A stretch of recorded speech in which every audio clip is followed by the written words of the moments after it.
السلام علیکم ورحمۃ اللہ تعالی وبرکاتہ۔ مرکز اہل سنت جامعہ رضویہ منظر اسلام کے یوٹیوب چینل ہم سبق درس نظامی میں آپ کا خیر مقدم ہے۔ پیارے بچوں، جنہوں نے اب تک ہمارے چینل کو سبسکرائب نہیں کیا ہے وہ ضرور سبسکرائب کر لیں اور بیل آئیکن بھی ٹچ کر دیں تاکہ کوئی بھی اپلوڈ آئے وہ اس کی نوٹیفیکیشن آپ تک فوراً پہنچ جائے، اور اپنے ساتھیوں سے بھی شیئر کریں، اور بات پسند آئے تو لائک بھی کریں۔ اب آپ کے سامنے شرح تہذیب کی تلخیص جو امداد اللبیب لفہم التہذیب کے نام سے ہے، اس کتاب کو پڑھائیں گے مفتی محمد قمر صاحب۔ آپ ان کو بغور سماعت فرمائیں۔ بسم اللہ الرحمن الرحیم۔ والضابطۃ شرائط الاربعۃ، یہاں سے مصنف علیہ الرحمہ اشکال اربع کے شرائط کا ضابطہ بیان فرما رہے ہیں۔ ماقبل میں آپ نے اشکال اربع کو ان کے شرائط کے ساتھ ملاحظہ کیا، اشکال اربع کو شرائط کے ساتھ، ہر ایک شکل اپنے اندر کچھ نہ کچھ شرائط رکھتی ہے، یہ آپ نے جانا ماقبل میں۔ ہر ایک کے اعتبار سے علیحدہ علیحدہ تو ان کو سمجھنا آسان ہے کہ صاحب شکل اول کے نتیجہ دینے کی شرط یہ ہے کہ کیا ایجاب صغرا، صغرا کا موجبہ ہونا، کبرا کا کلیہ ہونا، ٹھیک، علیحدہ علیحدہ ایک ایک شکل کے طور پہ تو آپ کو شرائط ذہن نشین ہو جائیں گے، لیکن جب چاروں شکلوں کے شرائط جمع ہوں گے تو ذہن میں خلجان پیدا ہو جائے گا، نہیں ہو جائے گا، کس طریقے سے محفوظ رکھو گے آپ۔ تو یہی آسانی پیدا کرنے کے لیے مصنف علیہ الرحمہ ایک ضابطہ بیان کر رہے ہیں۔ اس ضابطے میں آپ کو یہ ہر شکل کے اعتبار سے علیحدہ علیحدہ شرائط ذہن میں نہیں رکھنا ہے، بلکہ ضابطے کے دو امر ذہن میں رکھ لو گے، تمام شرائط خود بخود ذہن میں آ جائیں گے۔ سمجھ گئے؟ تو اب ایسے دو امر پیش کرنے جا رہے ہیں کہ جو دو امر اشکال اربع کے تمام شرائط کو شامل ہوں گے، اشکال اربع کے تمام شرائط کو شامل ہوں گے۔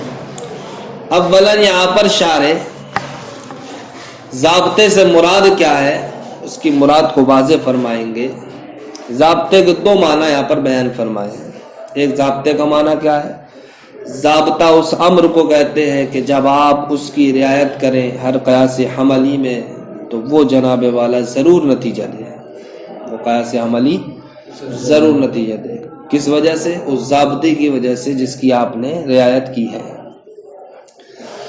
اور وہ ضابطہ مشتمل ہوتا ہے ماقبل میں جو شرائط گزرے ان شرائط پر یقینی طور پر۔ تو ضابطے کا ایک معنی تو یہ ہو گیا، کیا ہوا؟ ضابطہ وہ امر ہے جب آپ اس کی رعایت کریں کسی قیاس حملی میں تو وہ قیاس حملی ضرور نتیجہ دے، اور وہ مشتمل ہوتا ہے اشکال اربع کے شرائط پر یقینی طور پر۔ یا پھر ضابطے کا معنی کیا ہے؟ ضابطے سے مراد وہ قانون ہے کہ جس کے ذریعے سے اشکال اربع کے شرائط کو اجمالاً جانا جاتا ہے۔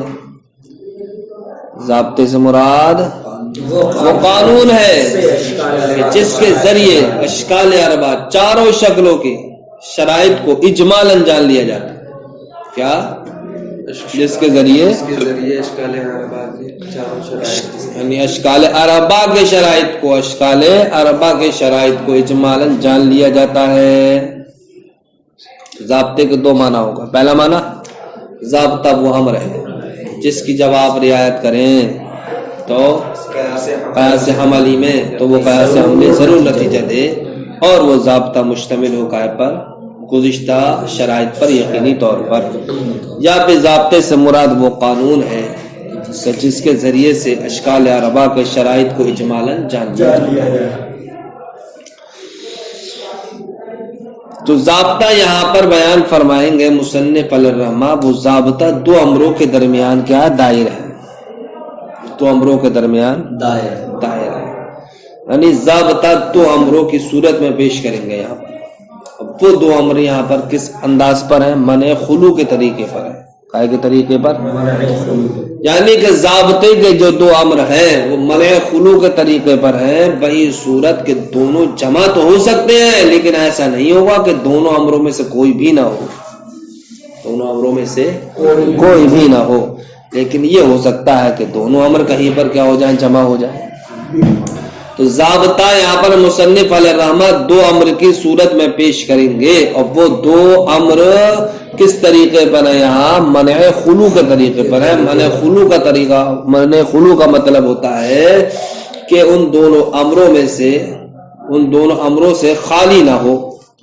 یہ ہو سکتا ہے کہ وہ دونوں امر کیا ہو جائیں؟ جمع ہو جائیں، وہ دو امر جمع ہو جائیں۔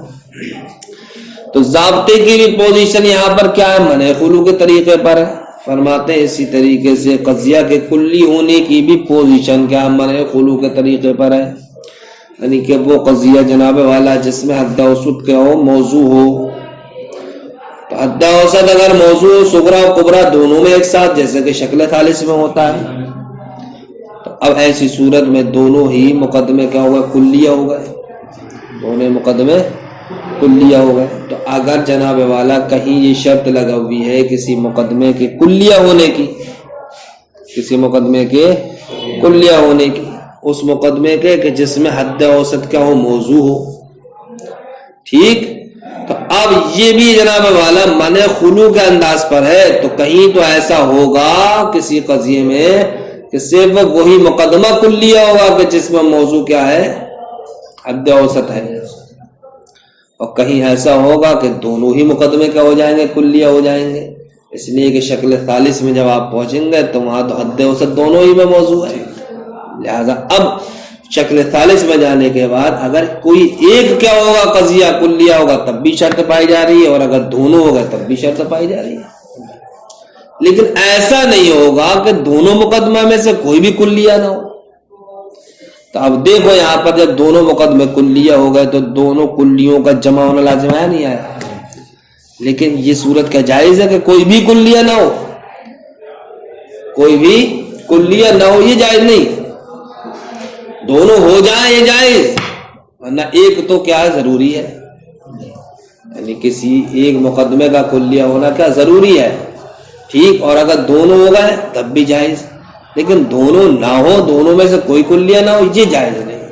تو دیکھو کسی قضیے کا کلیہ ہونے کی جو شرط لگائی گئی ہے یہ بھی منع خلو کے طریقے پر ہے، یعنی کہ دونوں ہی مقدمے کلیہ ہو جائیں تو چل جائے گا، جمع ہوگا نہیں ہوگا یہ، لیکن دونوں میں سے کوئی بھی کلیہ نہ ہو یہ نہیں چلے گا، مطلب یعنی ان میں سے کسی ایک کے کلیہ ہونے سے بھی خالی ہو جائے تو یہ جناب والا درست نہیں ہے۔ تو جس طریقے سے یہ ضابطہ جو دو امروں کی صورت میں پایا جا رہا ہے اس کا انداز یہاں پر منع خلو کے طریقے پر ہے، اسی طریقے سے قضیے کے کلیہ ہونے کا بھی انداز منع خلو کے طریقے پر ہے کہ ہو سکتا ہے کہیں پر دونوں قضیے کلیہ ہو جائیں لیکن ایک کا تو کلیہ ہونا کیا ضروری ہے، اور یہ ایسا نہیں ہے کہ جناب والا کوئی بھی قضیہ کلیہ سے خالی ہو جائے۔ تو یہ قضیہ کا کلیہ ہونا یہ بھی منع خلو کے طریقے پر ہے۔ اسی طریقے سے جناب والا اس ضابطے میں ایک چیز ذکر کریں گے کہ حد اوسط اصغر سے ملاقات کریں، حد اوسط اصغر سے ملاقات کریں، تو حد اوسط اصغر سے ملاقات کریں یہ بھی منع خلو کے طریقے پر ہے، یعنی کہیں تو ایسا ہوگا کہ دونوں مقدموں میں یہ چیز جمع ہو جائے گی، ٹھیک، ورنہ تو ایک مقدمے میں ضرور یہ چیز جمع رہے، ایک مقدمے میں ضرور حد اوسط اصغر سے ملاقات کرے یہ ضرور ہونا چاہیے، لیکن ایسا نہیں ہے کہ کسی بھی مقدمے میں حد اوسط اصغر سے ملاقات نہ کرے۔ اسی طریقے سے جناب والا اصغر کیا ہو؟ اکبر پر محمول ہو، یہ جو ضابطے میں ذکر کیا جائے گا یہ بھی منع خلو کے طریقے پر ہے۔ تو اب کہیں ایسا تو ہو سکتا ہے کہ دونوں مقدمے میں جناب والا کیا ہو جائے؟ اصغر اکبر پر محمول ہو جائے، لیکن ایسا نہیں ہوگا کہ کسی بھی مقدمے میں اصغر اکبر پر محمول نہ ہو۔ ابھی تمام باتیں آپ سمجھ لو گے جب ضابطہ ذکر کیا جائے گا۔ ابھی انہوں نے اس بات کو سمجھانے کے لیے کہ ضابطہ یہاں جو دو امر کی صورت میں پایا جائے گا اس کا یہاں پر تحقق منع خلو کے طریقے پر ہے، تو صرف ضابطے ہی کا ہی نہیں ہے منع خلو کے طریقے پر، انہوں نے چند صورتیں اور دکھا دی، قضیے کے کلیہ ہونے کا بھی طریقہ یہاں پر کیا منع خلو کے طریقے پر ہے، اور حد اوسط کے اصغر سے بالفعل ملاقات کا طریقہ بھی کیا ہے؟ منع خلو کے طریقے پر ہے۔ اسی طریقے سے حد اصغر کے اکبر پر محمول ہونا یہ بھی منع خلو کے طریقے پر ہے۔ منع خلو کا مطلب یہ ہے کہ جمع تو ہو سکتا ہے لیکن ان سے خالی ہونا کیا ہے؟ محال ہوتا ہے. شرح الضابطۃ للاشکال الاربعۃ، یہ اشکال اربعہ کے ضابطے کی وضاحت. ضابطہ کس کو کہتے ہیں؟ سب سے پہلے شارح ضابطے کی وضاحت کر رہے ہیں. ضابطہ الامر الذی اذا راعیتہ فی کل قیاس حملی کان منتجا. ضابطہ وہ امر ہے جب آپ اس کی رعایت کریں گے کسی بھی قیاس حملی میں، کانا منتجن تو ضرور وہ قیاس حملی نتیجہ دے گا. ومشتمل علی الشرائط السابقۃ، اور وہ ضابطہ مشتمل ہوگا گزشتہ شرائط پر جزماً یقینی طور پر. اب القانون، یا پھر ضابطے سے مراد وہ قانون ہے الذی یعرف منہ شرائط الاشکال الاربعۃ اجمالاً، کہ جس سے اشکال اربعہ کے شرائط اجمالاً جان لیے جاتے ہیں. ضابطے کے دو معنی ذہن نشین ہوا ہے. وعلم، آپ جان لیجیے، ان هذه الضابطہ، کہ یہ ضابطہ مرددۃ بین امرین، یہ دائر ہے دو امروں کے درمیان. علی سبیل منع الخلو، منع خلو کے طریقے پر، یعنی کہ ضابطہ دو امروں کی صورت میں پایا جائے گا، لیکن وہ دو امر کی پوزیشن کیا ہے؟ ان کی پوزیشن ہے منع خلو کے طریقے پر، کہ دونوں امر جمع ہو سکتے ہیں اور لیکن دونوں امروں سے خالی نہیں ہوگا، دونوں امروں سے خالی نہیں ہوگا. فیجوز اجتماع الامرین، تو دونوں امروں کا جمع ہونا تو جائز ہوگا. ولا یجوز الخلو عنہما، لیکن ان دونوں سے خالی ہونا جائز نہیں ہوگا. وکذا کلیۃ قضیۃ، اسی طریقے سے معاملہ جناب والا قضیے کی کلیہ ہونے کا ہے، کہ موضوع حال اوسط، کہ جس کا موضوع کیا ہو؟ حد اوسط، جس کا حد اوسط کیا ہو؟ موضوع ہو. یعنی کہ یہ ذکر کریں گے کہ اس قضیے کا کلیہ ہونا، کہ جس قضیے میں حد اوسط کیا ہو؟ موضوع ہو. جس قضیے میں حد اوسط کیا ہو؟ تو یہ بھی معاملہ منع خلو کے طریقے پر ہے. کہیں ایسا ہو سکتا ہے کہ دونوں ہی مقدمہ کلیہ ہو جائیں گے، نہ ایک تو مقدمہ کلیہ ہونا ہی چاہیے، لیکن ایسا نہیں ہوگا کہ دونوں میں سے کوئی بھی کلیہ نہ ہو. ان کان الاوسط موضوعا فی الصغری والکبری معا، تو یہ وہ صورت دکھا رہے ہیں کہ جہاں پر حد اوسط کیا ہے؟ موضوع ہے. صغری و کبری دونوں میں ساتھ ساتھ، لہذا اب صغری و کبری دونوں ہی کلیہ ہو جائیں گے. کما فی الشکل الثالث، جیسا کہ شکل ثالث میں جاز کلیۃ المقدمتین، ویسی صورت میں دونوں مقدموں کا کلیہ ہونا جائز ہوگا. ولا یجوز خلو کل منہما عن الکلیۃ، لیکن جناب والا دونوں مقدموں میں سے کوئی بھی کلیہ نہ ہو، کلیہ سے خالی ہو، یہ جائز نہیں ہوگا.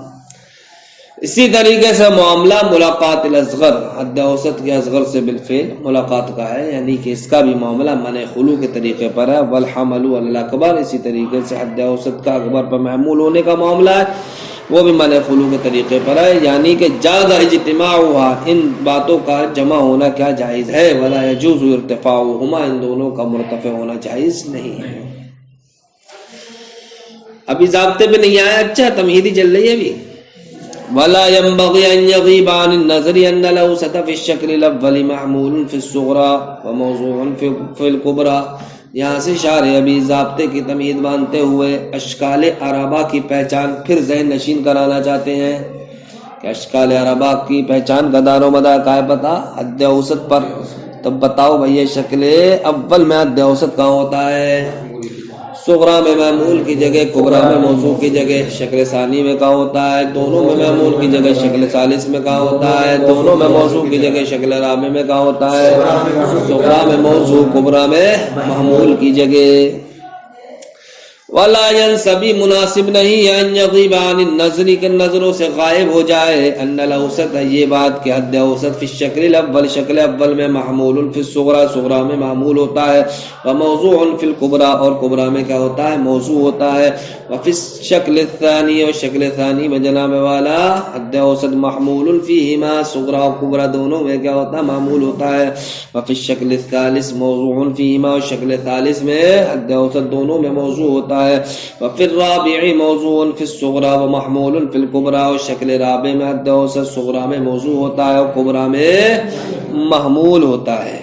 کبرا میں کیا ہوتا ہے صاحب؟ محمول ہوتا ہے.